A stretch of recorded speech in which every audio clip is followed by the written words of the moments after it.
write prescription and buying drugs in private pharmacy. This is a national institution. This is a tertiary institution. We are supposed to be offering tertiary and specialist services. Now what we are saying as doctors is that we are advocating for the rights of this nation. And what we are pleading to the nation and to our consultants is that we as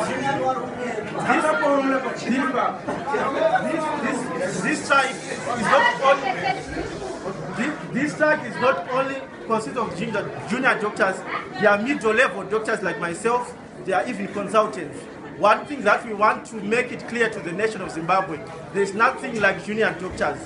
You become a doctor the moment you enroll to medical school. What we are saying as doctors is that we want to ensure that patients' rights are afforded first. We want to make sure that the junior doctors that are said to be they are the backbone of our health, they are the backbone of this nation.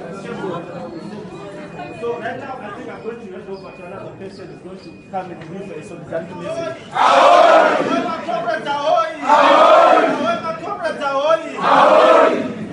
We are gathered today as imperial doctors in solidarity with the ZDHA in Harare.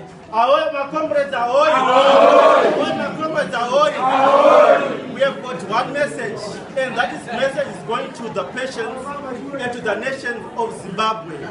Us as doctors, we are willing to work. Us as doctors, we've always been working.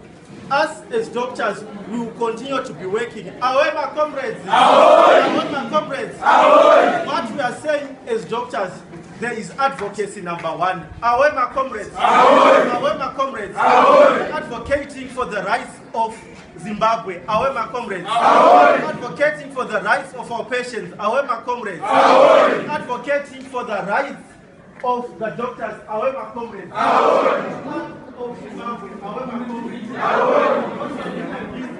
comrades, what we want to tell the nation of Zimbabwe, we are in solidarity with the nation. We hear the concern. We are asking for resources. We are not only asking for the fair remuneration of our members. We are asking that first, there are no drugs in the hospital. There is no emergency kit in the hospital. So what we are saying is the doctors of Zimbabwe, we want to ensure the safety of this nation. We want to propagate the rights of each and every person.